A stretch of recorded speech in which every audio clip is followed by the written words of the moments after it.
Olá, seja super bem-vindo a mais um episódio do Mente Holística.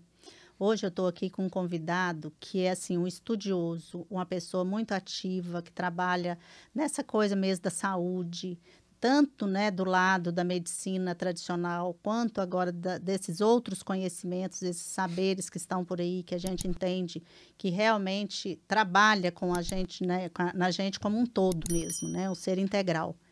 Eu estou aqui com o Dr. Carlos Lisboa e é muito prazer mesmo que eu sinto de você estar aqui comigo, porque eu sei que nosso papo vai ser bacana aqui. Você vai contar a sua, né, um pouquinho da sua trajetória, porque nós vamos nos ater no conhecimento que você entende, né, que você traz dentro desses seus estudos, que é importante realmente para a nossa cura, para nosso integrar mesmo, né, o corpo são, mente sã, vamos dizer assim, né?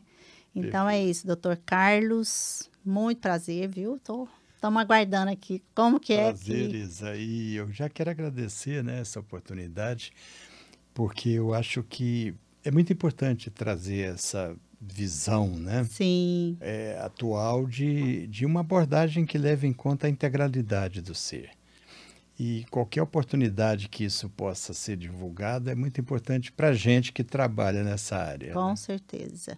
Então, e aí vamos falar um pouquinho, né, do doutor Carlos Lisboa, que fez lá a medicina há um tempo atrás. Conta um pouquinho dessa trajetória, né? E a importância de que você sentiu de virar essa chave para esse lado mais integrativo e holístico, né? Eu fiz minha formação, né, como médico, médico tradicional.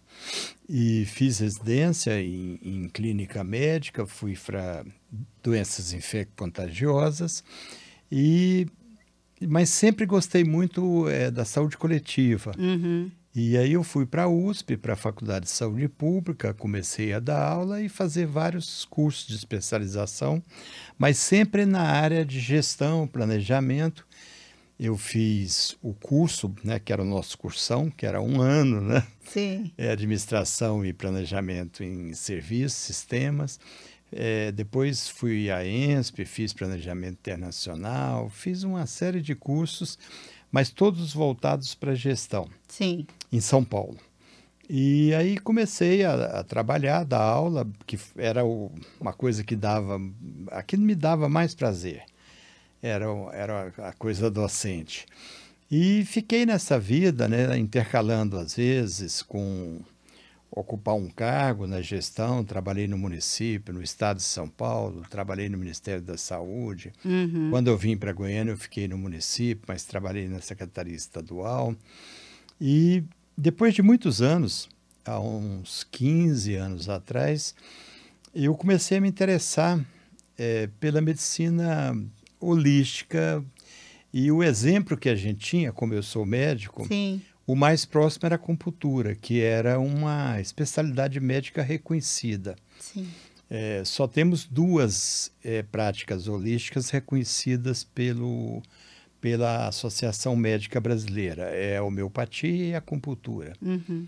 E aí fui para São Paulo fazer um curso de especialização, e aí comecei a trabalhar, né, com acupuntura, e também tinha feito um curso de especialização em dependência Hum, química com o pessoal lá da Unifesp, lá da Escola Paulista, e cheguei a abrir uma clínica, um day clinic, né, para sim. tratar de dependência. E o consultório onde eu trabalhava dependência, mas também atendia acupuntura, aplicava acupuntura na dependência, e, e esse foi o meu métier. Sim. Um pouquinho antes quando começou a pandemia do Covid, Uhum. aí eu fechei, um pouco antes eu tinha fechado a clínica, porque a nossa clínica tinha um padrão realmente de muito boa qualidade. Ela foi muito, e eu não tenho vergonha de dizer isso, a gente deve copiar as coisas boas. Ela era copiada de uma clínica de um professor meu, Sim. que é hoje a melhor clínica que tem em São Paulo, que é do Ronaldo eh, Laranjeiras. Isso lá E em São lá em Paulo, São Day Paulo. O Clinic Day lá. Clínica aqui. Ah, aqui em Goiânia. Eu Tá. fiz algumas visitas lá ao Laranjeiras e nós copiamos um pouco, praticamente, o modelo dele. Mas era muito caro. Sim. E a nossa grande clientela era a Unimed e acabou a clínica ficando inviável financeiramente. Tá. Aí eu fiquei só com consultório. Uhum. E só que isso foi me aproximando cada vez mais das práticas holísticas, Sim, porque na verdade todas elas têm os mesmos com fundamentos. certeza. E aí fiz alguns cursos, né? Do próprio grupo que eu trabalhei em São Paulo, onde eu fiz minha formação, teve outras vertentes, né? A auriculoacupuntura, a craniopuntura do professor Yamamoto, no Japão, técnicas que são oriundas da acupuntura clássica sistêmica. Sim. E trabalhei assim bastante, e depois começou a pandemia e eu achei melhor fechar. Porque, na verdade, a acupuntura é uma prática invasiva, Sim. né? E ela tem uma aura que não tem nenhum problema, não tem efeito colateral. E ela tem sim. Olha. E eles são geralmente, a grande parte, oriundos da má prática. Eu fiz uma vez um levantamento para uma palestra lá no Hospital de Medicina Alternativa. Nós tínhamos um grupo muito legal. Uhum. E eu levantei as complicações que eram relatadas. E para você ter uma ideia, eram relatados, fora lesão de nervo, lesão em vasos, pneumotórax, que é a entrada de ar dentro do pulmão, por você ter aprofundado muito a agulha, né? Meu E aquilo Deus. permitiu, é um quadro muitas vezes grave, que pode levar a óbito. Nós tínhamos 3 óbitos relatados. Olha. Há um ponto aqui que ele é muito, muito eficaz para os quadros de ansiedade, né? Ataque de pânico. Uhum. E é realmente um ponto assim maravilhoso. Só que ele tem todo um cuidado de ser agulhado de forma oblíqua, né? Uhum. De você ter muito cuidado, principalmente com as pessoas muito magras, porque ele está muito próximo do coração. Olha que coisa. Se você faz perpendicular e aprofunda muito, você pode lesar e levar a um problema gravíssimo, né? Que é o derramamento de sangue dentro do local onde o coração fica alojado. E aí, se você não tiver uma drenagem de emergência, a pessoa vai a óbito, às vezes, em 15, 20 minutos. Meu Deus. E haviam 3 casos relatados. Esse conhecimento, por exemplo, e eu que gosto dessas terapias, eu não tenho, não tinha, doutor. Por isso que é muito importante isso aqui, ver os profissionais, né? Isso na mão de um profissional que foi preparado, que tem cuidado, é raríssimo. A única coisa que é extremamente frequente e que não depende muito da gente, né? Isso é um efeito colateral que aparece, e a gente muitas vezes até explora isso terapeuticamente, é uma sonolência, um torpor depois do agulhamento. Uhum. O que a gente deve aconselhar é a pessoa não dirigir, estar sempre com uma acompanhante, não fazer nenhuma tarefa que exige atenção, né? Uhum. E pode ser até uma coisa benéfica. Às vezes a pessoa está muito ansiosa, angustiada, e essa sonolência é boa, ela dá uma cochilada. Relaxa. Eu mesmo sou exemplo disso. Eu faço acupuntura com uma amiga, uma grande amiga, que foi minha preceptora, e ela morre de rir, porque a gente tem um alarmezinho, né? Então, quando dá, você programa, eu quero ficar 20 minutos com o estímulo elétrico, que é uma ajuda que a gente tem. Você, além da agulha, você coloca uma estimulação elétrica. E aí ela brincava com a secretária dele e falou, olha, se ele dormir, pode deixar, depois, mais tarde. Acorda. Porque eu dormia durante as sessões. Olha. É uma questão de sensibilidade. Sim. Mas que não é um efeito grave nem nada, Claro, né? claro. Então, assim, essas complicações geralmente ocorrem com a pessoa que não está bem preparada, não está bem ciente do que está fazendo. Sim, sim. As pessoas, às vezes, aprendem cursos assim, por correspondência, pela web, e viram, né, acupunturistas, viram psicoterapeutas sem o cuidado. A formação exige, né, estudar. A acupuntura, por exemplo, o conhecimento anatômico é fundamental. Uhum. E não interessa, pode ser médico, pode ser outra profissão, você tem que saber o que está embaixo da agulha. Lógico, Quando você enfia uma agulha, você tem que saber o que tem embaixo, com né? certeza, é. Mas é raro. Se um bom profissional é raríssimo. Então, eu acho que a vida nos prepara, assim, para a gente não estar mais no corpo físico a qualquer momento, por Exato. qualquer circunstância, enfim. Mas, naturalmente, a gente ter essa consciência de que deve procurar um profissional qualificado, isso aí em primeiro lugar, né? Lógico, a gente entender que a gente tem essa responsabilidade também e o profissional, lógico, também, né? Claro. Muito importante essa colaboração. Mas e aí, quando você falou, teve essa palestra lá, né? Você, né, foi num congresso, não sei. Não, é um encontro No nosso encontro. de centro de estudos. Mas, assim, todos já tinham essa consciência lá disso? Tem. Ou levaram isso aí como... Não, todos tinham, porque existe uma briga, né? Até, eu acho até, em certos momentos, até desagradável, entre médicos acupunturistas e os outros profissionais que fazem acupuntura. Até o momento, o médico, as entidades médicas não aceitam. Então, você é acupunturista se você fizer um curso que é dado só para médicos. Esses cursos multiprofissionais, você depois não é considerado especialista. Entendi. E até foi o que eu fiz. Eu comecei a fazer um curso aqui em Goiânia.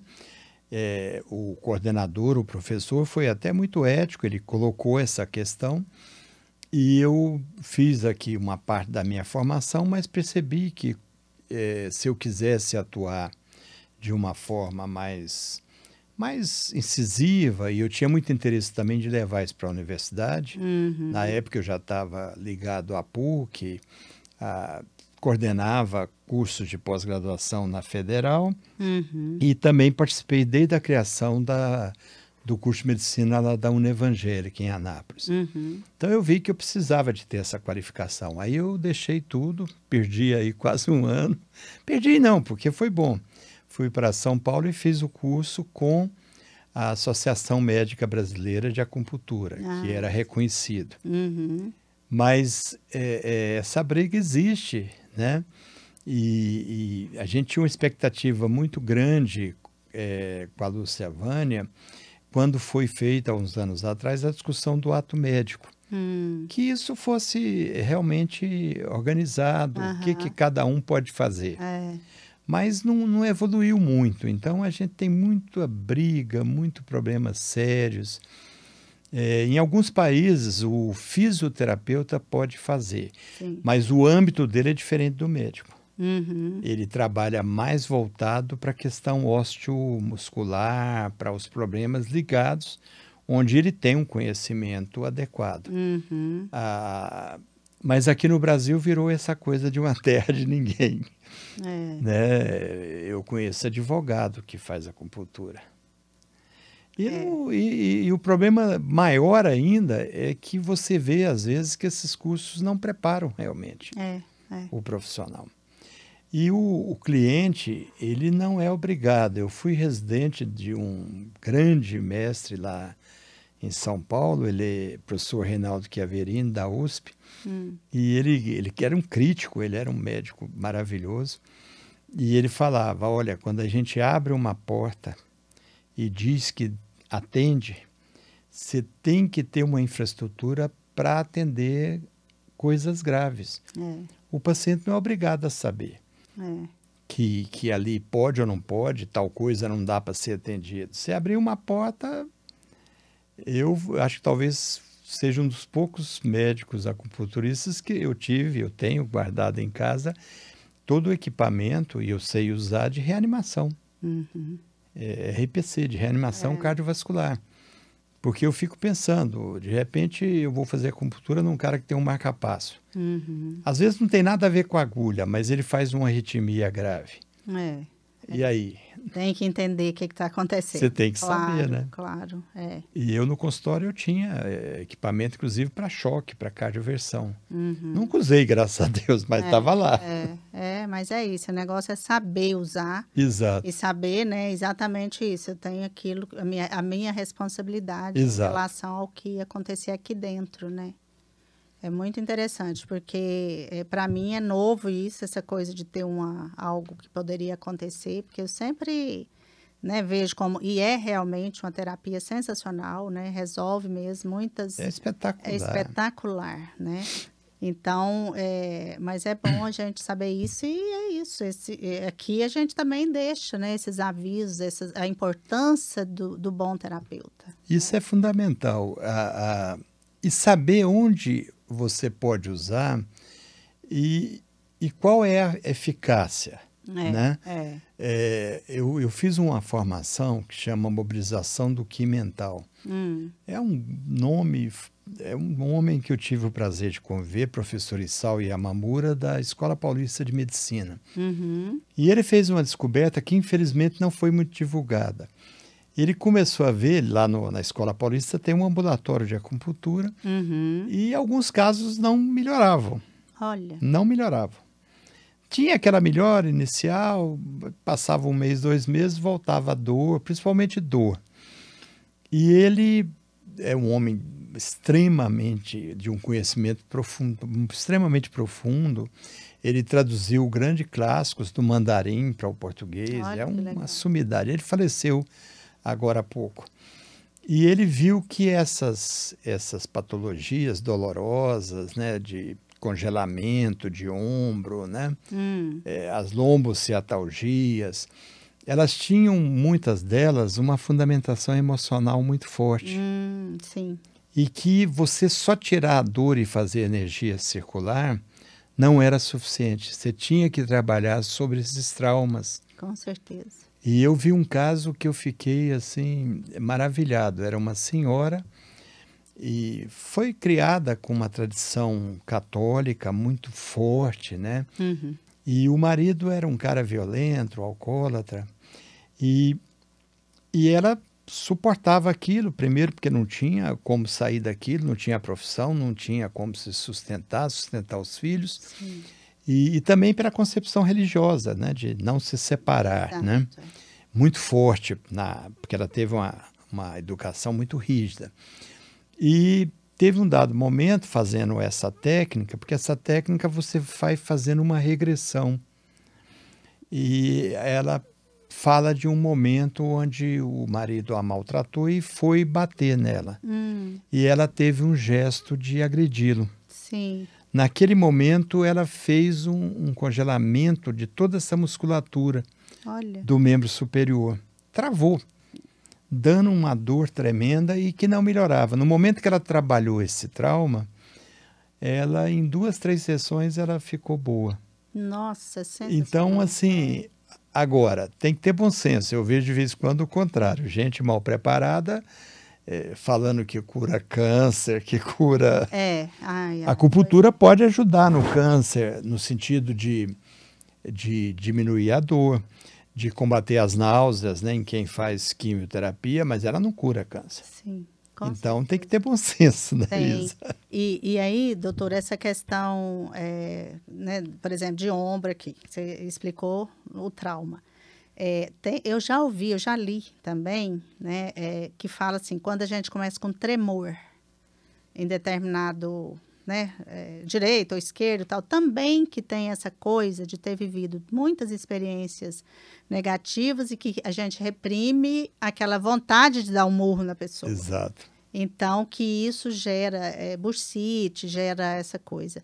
Mas, assim, de um modo geral, porque eu acredito muito nessa coisa do emocional primeiro, lógico que ele vem até chegar a manifestar no físico, né? Mas, por exemplo, existe alguma causa só física mesmo ou todas essas coisas, desse exemplo que você falou? Se a gente estuda e aprofunda, eu senti muita necessidade de me aprofundar nisso. Tanto é que hoje eu faço uma formação em psicoterapia junguiana. Ai, adoro. E o Jung eu acho assim uma pessoa fora do tempo, do mundo, né? E ele fala muito dessa necessidade, né? Ele lida com aqueles conceitos da sombra e da claridade, Sim. dizendo que todos nós tem esse lado, né, escuro, né? Sim, nossa sombra. E que se a gente, no decorrer da vida, precisa jogar a luz da consciência sobre essas questões para integrá-las, né? Sim, Então, eu penso que todo e qualquer problema de saúde tem uma origem mais ou menos forte. sim, Tem problemas onde essa causação é explícita sim. e outros que são mais tênues, mais difíceis de serem detectados. Então, hoje, por exemplo, a gente vê câncer de mama. O câncer de mama, e eu tive a oportunidade de acompanhar alguns casos de pessoas próximas, ele tem tudo a ver. Olha, eu acompanhei nesses últimos anos uns 6 ou 8 casos. Uhum. Todos tinham, na história daquela mulher, um sofrimento muito grande de abandono afetivo, de traições, Uhum. do parceiro ter sido infiel, abandonado, ter sido um parceiro violento, irresponsável. Uhum. E é assim, é só você aprofundar, você acha. É verdade. Então tem uma determinação tremenda. Agora tem a doença no plano físico. Claro, ela já Ali manifesta. tem as células que, né, se desregularam, que estão fazendo atipias. E assim vai, né? Você vê as úlceras, né? As úlceras, né? Que a gente até falava, úlcera nervosa, Falava, né? na minha adolescência eu Que tive. tinha demais. O estresse, a ansiedade provocava. Então eu vejo hoje que tem. Agora, o curador, o terapeuta, a pessoa que vai abordar esse cliente tem que ter bom senso. Sim. O bom senso é de detectar em que grau, em que fase essa manifestação está. Os chineses falam assim, eles classificam o processo de adoecimento num primeiro momento puramente emocional. E que às vezes são anos e anos, por exemplo, esse caso que eu te falei do câncer de mama. São anos de abuso, né? De sofrimento, de decepção, né? E está só no lado emocional. Você vai ver os exames, se você fizer uma mamografia digital, não tem nada. Aquela mama é perfeitamente saudável. Aí chega um momento que começa a haver uma disfunção que eles chamam de energética. A energia que circula em nosso organismo, os chineses, 4.000 anos antes de Cristo, já traçaram os que eles chamam de meridianos, são os canais. Então, um bom acupunturista, ele vai examinar, vai palpar esses meridianos e ele vai ver que já tem um distúrbio da energia. Ela não está passando direitinho pelos meridianos. Ela não está ainda com sintoma físico, se você fizer a mamografia, continua dando normal. Até que chega o momento da alteração estrutural, orgânica. E aí é quando aparece o nódulo, você tira o nódulo, leva lá no microscópio, faz a biópsia, e aí sim você vê... Confirma, né? Confirmado. E para cada momento desse, você pode centrar numa abordagem. Agora, se você tem uma doença onde tem um nódulo, você precisa fazer estadiamento, alguns casos vão ter que fazer químio, radioterapia.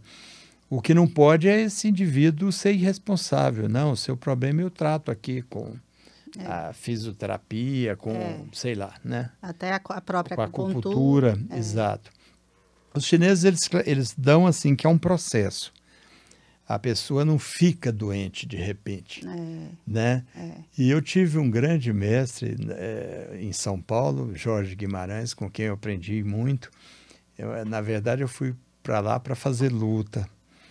E o Jorge, ele era muito engraçado porque ele falava, até para os acidentes você tem um perfil. E ele brincava comigo e falou, você tem o mesmo perfil meu de se machucar e é uma pessoa cuidadosa, porque eu me machuquei 2 vezes assim, de forma grave, na luta. E ele falava... Qual que era a luta? Só para... Ele fazia, o Jorge era muito eclético, né?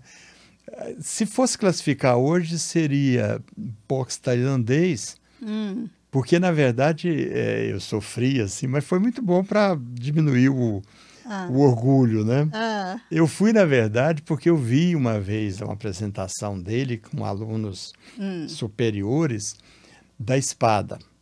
E é hum, uma coisa belíssima, a gente fica tenso o tempo todo, porque eles usam, no último grau, hum. eles usam espadas verdadeiras e lutam vendados. Meu Deus. E não encostam no outro. São golpes que, se tiver errado, Ai, pode machucar muito, pode até matar o outro. E eu apaixonei por aquilo. Eu falei, eu quero fazer espada. ai, Aí que fui legal. lá, né? Falei, Jorge, então.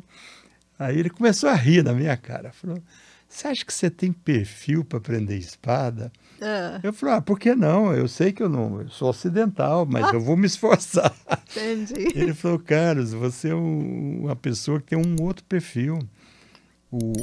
Você tem que fazer uma coisa mais bruta, porque você é muito contido, você é muito calmo, né? E a sua dificuldade talvez seja muito mais essa do que de agressividade. Olha só. Então eu vou te botar para. Ah, E foi muito legal. Fiquei 3 anos com ele, comecei a fazer acupuntura nessa época. E ele falou, até para o acidente, a emoção. Você pode olhar, a gente pensa quem dirige, né? Eu às vezes pergunto para amigos meus, pensa nas vezes que você teve um acidente. Pega 4 acidentes que você teve. Como é que você estava nos dias anteriores ao acidente? uhum, Raramente ele fala, eu estava feliz, realizado, estava muito bem no meu trabalho, tive uma promoção, estava bem com o meu uhum. parceiro, com a minha parceira. Não. Aquele acidente que eu tive, eu estava pé da vida, eu estava com dificuldade financeira. Quer dizer, o emocional levou a um descuido, É isso. a um excesso de velocidade. Quer dizer, foi causado, em última análise, por um quadro emocional. Mesmo parecendo uma coisa acidental, É, exatamente. né? Puramente acidental. É. Acidentes não são Não acidentes. são, nunca são, Exatamente. É. nunca são. Eu acho assim, esse conhecimento, na verdade, né? A gente se autorresponsabiliza quando a gente tem esse conhecimento, né? Exato. Porque aí vai falar, não, é por isso, porque, enfim, tanta coisa que a gente pode falar, né? Aconteceu o acidente porque a pessoa deixou um prego aqui, eu pisei no prego. Não, por exemplo, né? Eu me responsabilizo porque não tive atenção ali e Exato. tal. Eu tô com algum problema aqui que eu não fui atrás de ajuda, eu não falei sobre isso, eu não, enfim. Eu acho sensacional Com esses droga, temas. Isa, com droga Você acontece trabalhou muito com isso. droga, Os chamados suicídios de pessoas aditos, né? Sim, Tem o adito que vai entrando num quadro depressivo e que chega um momento de autoextermínio. Mas acontece muito que não é um suicídio, é um acidente. isso. A pessoa droga que tem uma adição grave, às vezes ela começa a usar e geralmente associa com uma bebida, né, com álcool. O álcool é um depressor do sistema nervoso e ele às vezes apaga e morre num acidente de carro, às vezes dentro da banheira. Ele apaga e submerge e morre afogado. Afoga. Mas ele não foi intencionalmente, eu vou me afogar, vou me matar, Sim, né? É decorrência do que ele se expôs, né? sim. E a gente vê de vez em quando isso. A pessoa que você fala, mas fulano não estava com essa ideia. A gente chama de ideação suicida. Ela é um sintoma que você tem que acender a luz. E a gente tem uma postura, principalmente o leigo, em relação ao potencial suicida, muito ruim. Se quisesse matar, já tinha matado, né? Uhum. Isso aí ele já fez várias vezes, isso aí é para chamar atenção. Hum, Essas várias vezes foram pedidos de socorro. isso, exatamente. São pedidos de socorro, olha, pelo amor de Deus, me acode. É verdade. E um belo dia acontece. Eu tive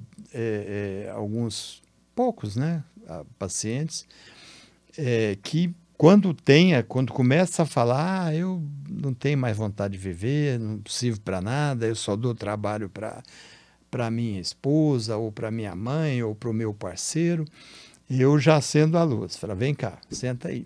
É isso. Né? Vamos conversar, não é por aí, vamos tentar achar uma saída, porque eles anunciam.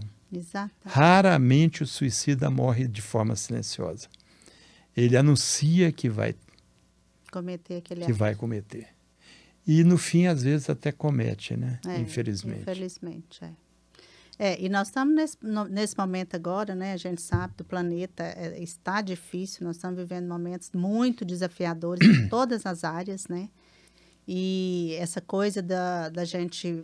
Os terapeutas, de um modo geral, estudiosos, se preparam e vão atrás de contribuir, né, com a certa ajuda, mas a gente percebe que a dificuldade do entendimento da pessoa pedir o socorro, verbalizar o socorro, chegar no consultório, né, e falar, olha, eu estou precisando de ajuda, é muito difícil. Muito né? difícil. É muito difícil. Muito difícil. Eu só comparo essa dificuldade a estupro. Olha só. A pessoa que sofre um estupro tem muita dificuldade de falar, porque apesar de a gente ter tido muitos avanços, ainda há de forma velada o preconceito. Sim. Você foi porque você estava com uma roupa provocante ou porque você estava numa festa e bebeu. Eu vi uma notícia que eu fiquei assim, falei, gente, no fundo a gente não mudou muito. Em relação a esse Dani Alves, esse jogador lá aqui na Espanha, né? Aí, e de periódico sério, né? Dizendo que a perícia agora tinha um novo argumento que poderia desmontar a versão da mulher que foi, que acusava ele de estupro. Porque havia evidências que foi dado um beijo. Eu falei, gente, como que um repórter tem coragem de falar isso? Primeiro, pode sim ter dado um beijo. Ela pode ter dado um beijo e a hora que ele quis consumar uma relação, ela falou, não, fulano, eu não quero. É estupro do mesmo jeito. E o beijo pode ter sido, inclusive, parte do estupro forçado. O que isso desmonta a versão dessa menina? Não pode ser nenhuma. Né? Porque deu um beijo. Então, assim, eu sou de uma época, Isa, assim, que o sofrimento... Eu trabalhei 2 anos em maternidade aqui na Nossa Senhora de Lourdes e foi muito legal. Era um negócio, tinha seleção, era uma coisa, o Dr. Maurício Vigiano, que era o nosso chefe. E eu tive colegas que saiu de lá, foi para o interior, saiu formado em obstetrícia e ginecologia. E hoje eu olho para trás e eu me lembro assim da perversidade, às vezes, do próprio profissional. A mulher que chegava, muitas vezes, ela tinha uma gravidez não desejada, ou que foi oriunda de um estupro, ou foi oriunda, às vezes, de uma infantilidade, não usou um preservativo, aí ninguém deu apoio, o menino sumiu na vida, os pais queriam expulsar de casa, ela vai, não tem apoio governamental de uma política pública decente, ela procura ali, né? E na época tinha coisas absurdas, introduzia agulha de tricô dentro do útero. E eu me lembro de médico ofendendo a pessoa. Ah, na hora que você estava lá, você achou bom, agora você está aí berrando de dor. Ai, doutor. Coisas assim, de uma perversidade, de uma maldade inacreditável. Né? Então, assim, a pessoa que está pensando em um autoextermínio tem, da mesma forma como essas pessoas, muito receio de serem discriminados. Exatamente. Né? E receberem esse rótulo. Ah, não, ele recebe conversa, ele não vai fazer isso, não. Ele já tentou mais de 3 vezes. Exatamente. Na 4ª acerta, né? Infelizmente. E eu vejo que hoje ainda está pior, né? Eu não sei quanto tempo tem que essa experiência que você teve nessa maternidade. 40 e poucos anos. 40 e poucos anos. Então, hoje, eu vejo que está muito pior, doutora, a incompreensão, essa coisa, sabe, da discriminação. É por isso que eu vejo que nós, de um modo geral, se a gente não se cuidar, a gente entra em processos de depressão, tudo isso, né? Por causa dessa energia que está vibrando agora no planeta, né? Para você ter uma ideia, Isa, assim, quando eu fiz as primeiras práticas ainda em São Paulo, num consultório de acupuntura, 85% que chegava era dor. Hoje, inverteu. O crescimento de problemas emocionais, depressões, quadros de ansiedade, o incremento está sendo absurdo. Exato. Absurdo. Eu supervisiono alguns colegas que são do Mais Médico, esse programa do governo, pela Universidade Federal. Os meninos, eu tenho 10 supervisionados. Jataí e Aparecida. Os meninos relatam, falam, doutor Carlos, 2/3 do que eu atendo queixas ligadas. Às vezes até vem com uma outra queixa, mas quando você tira a história, você vê que o problema não é o que ela traz. É isso. É um problema emocional. E a gente está sem uma estrutura para atender esses pacientes, né? O sistema não está bem estruturado. Eu trabalhei 6 anos em CAPS, né, em Centro de Atenção Psicossocial. O CAPS não dá conta. A demanda é muito alta. A demanda é enorme, então ele não consegue. Ele atende. Eu tive o prazer dos últimos anos da minha vida, antes de me aposentar, eu trabalhei num CAPS onde faltava tudo, mas de uma equipe assim de você se emocionar. Uma equipe que queria fazer alguma coisa, trabalhava, se dedicava, motivada. As meninas faziam de gato e sapato, compravam do bolso gás, né? Às vezes dava dinheiro para o paciente poder pegar um ônibus para vir para a consulta. Mas atendia 1/100º da demanda. Nossa, é verdade. Esse resto desse pessoal fica aí. Tem um estudo que na pandemia eu até passei para os meninos, feito na China.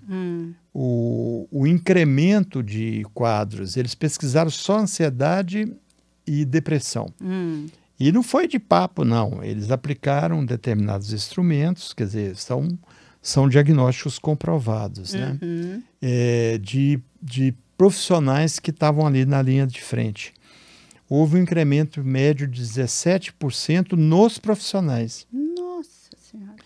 Na população, a gente tem muito pouco trabalho científico sobre isso, mas as estimativas das pessoas que estão lidando com isso é que houve um aumento que está aí por volta de 40%. Olha que coisa, hein? E a tendência nossa parece que é aumentar. E o Brasil, por todas essas dificuldades que nós passamos, aqui a coisa está sem controle. Exatamente. Eu acho que esse assunto nosso aqui, essa conversa, eu acho que é de utilidade pública mesmo, sabe, doutor? De alguma forma, por exemplo, a pessoa, né, essa coisa, assim, com menos instrução e tal, que, sei lá, o YouTube está aí para todo mundo que quiser, né? Vai lá, entra lá, vê o que é que pode ser feito. Ela mesma, por exemplo. Às vezes eu estou com alguma dificuldade, eu não posso pagar um terapeuta, eu arrumo uma melhor amiga ou um melhor amigo para falar sobre aquilo, pelo menos, para colocar para fora, para não dar manifestar no meu corpo físico aquela dor, aquela coisa, né, da origem emocional. Porque está acontecendo. Fortíssimo. E tem coisas, às vezes, não é que elas vão resolver, mas que pode tirar, pelo menos daquele momento agudo, uma respiração, por exemplo. É ótimo tem falar algumas sobre técnicas respiratórias. Eu usava, né, muito no consultório, 2 técnicas. E elas são oriundas do yoga, né? O Rajna Yoga, que é uma linha muito forte da yoga, e também é a que eu sigo, né, de muito perto, que é o Kriya Yoga. São técnicas respiratórias que é impressionante. Às vezes o cliente chega, né, para explodir. Isso, Pro doutor Carlos do céu, hoje aconteceu tudo errado, hoje, né? Não, peraí, calma, deita, né? Começa a respirar de forma mais lenta, aí põe uma música suave, passa 5, 10 minutos, a pessoa... Já estabiliza, Não é que pelo resolveu, menos, mas tira daquela quadra aguda. Eu usava muito esse ponto que eu te falei que é perigoso, Uhum, punha uma agulha e chama VC17, uhum, e punha uma agulha e deixava, falava, fica aí quietinha, uhum, né? uhum. Ah, depois de 10 minutos a pessoa, agora eu estou mais aliviada, agora dá para conversar. É, Porque tem gente que chega num quadro que não dá nem para conversar, é verdade. de É. tão angustiado que está. Eu tive uma pacientezinha e eu já estava com a suspeita que ela tinha um CA de mama, tinha história típica, tinha tudo. Ai, E aí eu mandei para o Rufo, que é um ginecologista excelente, e falei para ela, foi fazer a biópsia, eu falei, olha, você não abre, pelo amor de Deus, não abre esse exame. Faz o seguinte, se o Rufo não puder te atender, assim, de forma imediata, você vai pedir sua mãe, a mãe dela veio do interior para ficar com ela. E sua mãe vai mandar pelo WhatsApp para mim, e aí eu vou marcar da gente conversar. E ela não deu conta de controlar, abriu e viu. E aqueles termos são assustadores, né? com certeza. Atipia, não sei o quê. E ela entrou num quadro De pânico de até. pânico, um ataque de pânico. Eu tive que sair de casa, ir para o consultório para atendê-la. E fiz o ponto e eu tive que medicar. Ela não dava conta de falar. Meu Deus, Aí, raramente eu uso assim, ansiolítico, porque são drogas perigosíssimas, né? Levam à dependência. Mas nesse caso, eu tive que dar um ansiolítico de ação muito rápida e você E faz que é só por sublingual. consulta médica. Só com indicação médica. E a gente, o que mais me preocupa é que a gente não está estruturando, porque isso precisa de uma política governamental, uma política pública. Porque você vê quem hoje pode pagar um tratamento. Porque uma coisa é você ter uma pneumonia. Você chega no meu consultório, eu te examino, suspeito de uma pneumonia, te dou um pedido, você vai ali na esquina, faz um raio-x, eu te dou antibiótico, daqui 10 dias acabou. É uma consulta e um retorno. Agora, isso são, às vezes, 2 anos, 3 anos de uma sessão de psicoterapia, às vezes 2 por semana. É isso mesmo. Né? E consultas com um profissional especializado, ou um psiquiatra, ou um outro médico que tenha uma formação adequada. E as pessoas não podem pagar, isso tem que ser oferecido. E essa questão que você falou da respiração, e eu entrei no outro assunto, mas assim, é muito importante. Então, você faz as duas que você falou, da yoga, e todas as duas da yoga. Elas são do yoga. Na verdade, a base é sempre a mesma, né? A respiração, ela expressa muito o nosso psiquismo. Sim. Porque isso é de uma época ancestral. É ainda de um momento que a gente vivia lá nas cavernas. Então, quando o homem enfrentava um perigo ou ele ia caçar, ele precisava de toda uma expressão que a gente chama de simpática.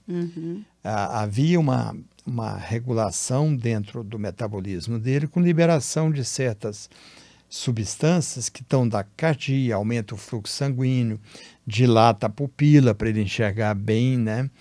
E a respiração acelera. Então, se você, através da respiração, força a esse mecanismo diminuir de intensidade, automaticamente você começa a se sentir mais tranquila.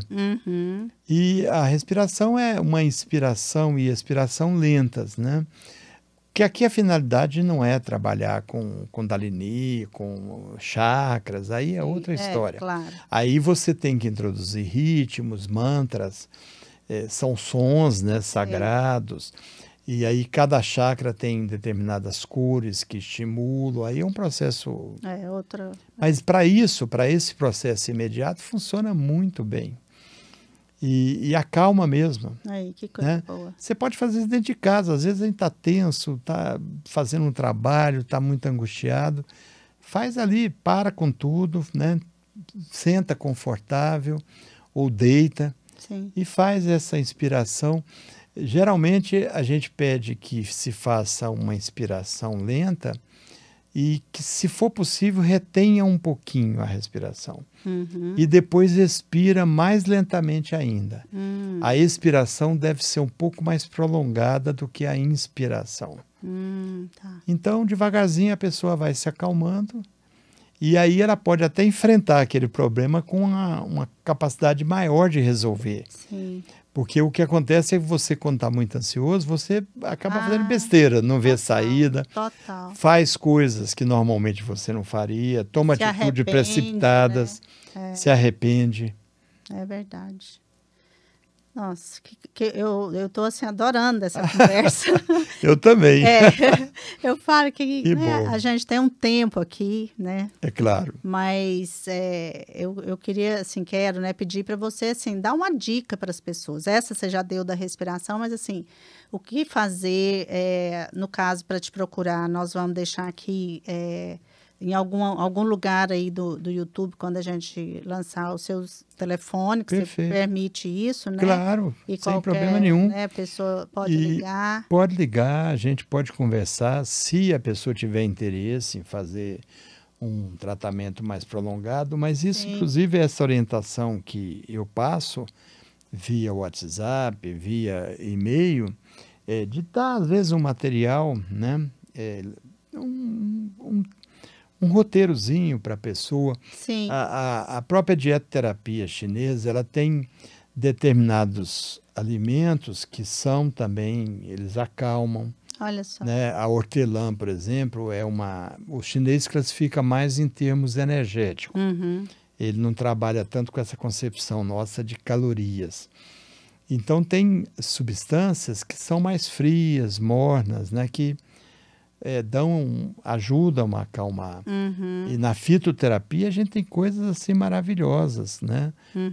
E que já tem estudo, inclusive, mostrando que realmente tem eficácia. Tem mesmo. E não é Já conversa. tem muitos estudiosos. Muitos estudos que mostram a questão da imunidade. Essa pacientezinha minha, eu dei, né? Falei para ela, falei, olha, acupuntura, a fitoterapia não vai te curar. Quem vai te curar vai ser a quimioterapia, tirar esse nódulo, fazer uma exploração para ver se não tem acometimento em outros locais. Mas você vai ficar curada. Hoje você pegou numa fase muito inicial.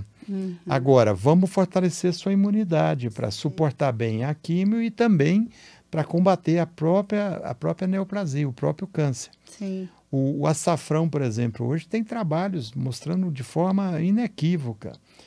É um tempero que, se você usar, ele dá um estímulo ao seu metabolismo, às suas defesas, né, do organismo. Aumenta a sua imunidade. Então, assim, tem muita coisa na fitoterapia que você pode estar usando, né? É verdade. Então, é isso. Como eu falei, né, de utilidade pública mesmo, essa nossa conversa. E aí, assim, eu sou muito ligado à questão pública, né? Minha vida inteira fui dedicada. Eu já trabalhei em iniciativa privada, mas a minha praia, aquilo é como eu tenho um amigo que fala, é um vício, pior do que ser viciado em álcool, né? Porque eu não tenho, assim, intenção de ter... Claro, a gente tem que ganhar dinheiro para ter uma vida confortável, para viver bem. Claro. Mas eu não tenho nenhuma intenção maior. Então, essas orientações, inclusive, eu faço sem custo nenhum para a pessoa. A pessoa liga, a gente marca, por exemplo, um papo, uma videochamada, Sim. né, através de Zoom, Sim. e conversa e oriento, sem nenhum problema, viu? Eu faço isso assim com muito prazer. Então é isso. Nós vamos deixar aqui, né? Assim, Perfeito. anotado aí para quem quiser, porque são, assim, a gente percebe nesse pouco tempo de conversa, assim, quanto realmente você aprofundou em várias coisas, as suas experiências e vivências.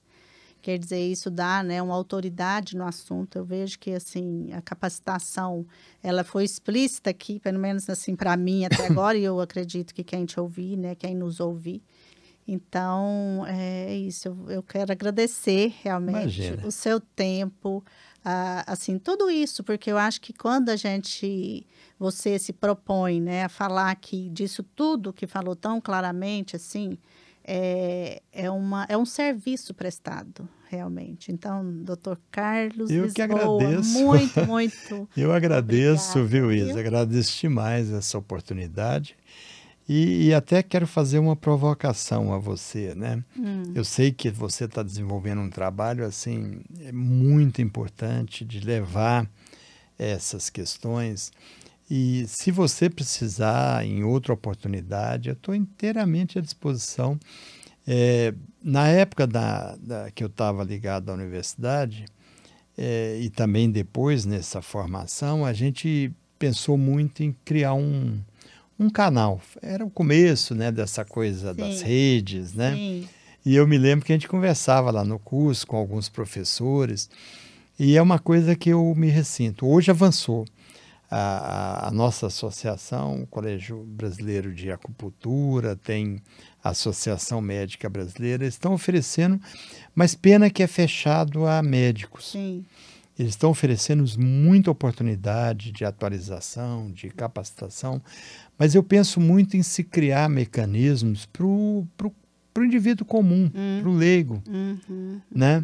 De dar essa oportunidade à pessoa que está aí na vida, que está sim. sofrendo, que de repente pode se beneficiar de alguma informação dessa Com natureza. certeza, é isso mesmo. Então, o que você precisar, se quiser fazer outra oportunidade, pode contar comigo. Muito, muito obrigada, doutor. E Obrigado. lógico que vai estar aqui o canal aberto também Perfeito. para a gente chamar. Qualquer Eu coisa já, agora já temos já te aqui o agradeço e contato. agradeço a você e ponho à disposição e agradeço, né, as pessoas que porventura vão ouvir, vão assistir, Isso. né, esse nosso bate-papo. Espero que de alguma forma isso contribua para ter uma vida mais feliz, né? Ai, com certeza é isso que todos desejam, né? Que o É, mundo seja melhor, mais feliz. É exato. isso aí, pessoal. Olha, curtam, sabe? Se inscrevam no canal, ouçam lá, né, o doutor que está falando tanta coisa importante aqui pra gente. E até por aí, até breve. Tamo juntos. Obrigada, doutor. Obrigado.